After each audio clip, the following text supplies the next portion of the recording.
Mention Victor Abbott reminds me of Austin Powers.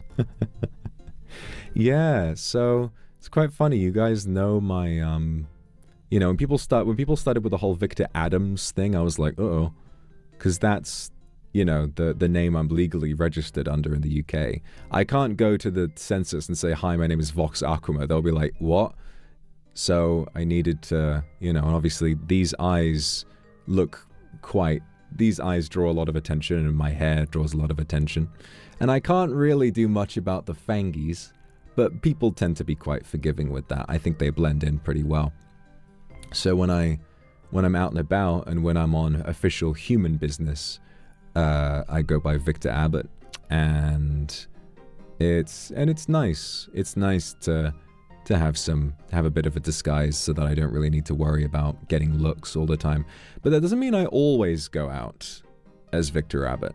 There are some times when I kind of weigh up the danger, and maybe it's unwise, but there have been some times when I've gone out to a social event just as myself with this hair and with these eyes, and it's been fine. You know, most of the time it's been fine. It doesn't mean it's not dangerous, but sometimes. But I've been, maybe it's like kind of a bad idea. But I used to go clubbing a lot, and I've been to discos and I've been to clubs with just like this, you know. And I think that when you get on the dance floor, you tend to be a lot more eye-catching, and because everyone, you know, at least in the scene where I was going to where I was out dancing the most, you know, back in the 80s, everyone was so dressed up, and everyone was so, you know, everyone had had a bump or whatever it is. So when they see someone looking slightly different like me, they tend really not to bat an eye. They just view it as an interesting costume. And that's when I feel like I can kind of let loose, you know, I can dance a little better when I'm not worried about my wig falling off. Bet you had a perm. I did not have a perm. I did not have a perm. I was not like Cher. Can you imagine me with a perm? That'd be crazy. Back in the what? You say back in the 80s. Back in the 80s. You should have been there. You should have been there. They don't do it like they did back then. They really don't. Not since. Why Abbott though? Well, it is interesting. I'll tell you specifically. Really, it's fortunate that Abbott is a fairly common surname in the UK, but you know, I did pick it for a reason. But you know, I'll keep that to myself for the time being. I'd slay in anything. Yeah, I know.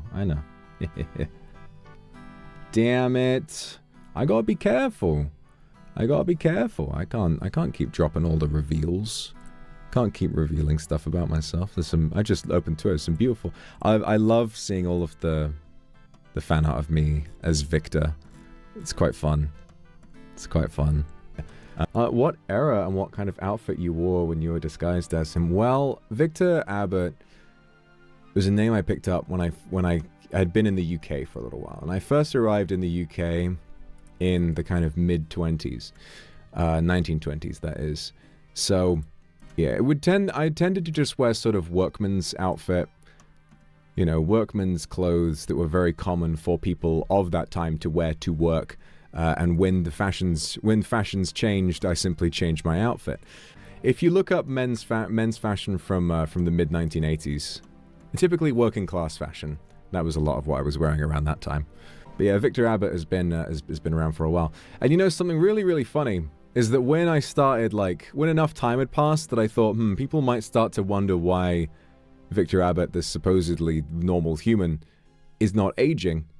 What I did was I kind of forged some documents to basically make it so I became, legally speaking, my own son.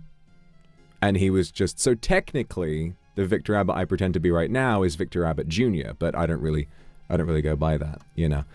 I would have gone for a different name, but I knew I would never be able to get used to people calling me a different name, so I just stuck with Victor. So legally speaking, yes, I just sort of transitioned over and said, oh yes, it's my son, and then, oh, I'm passing away now, and then it's just sort of fine, really.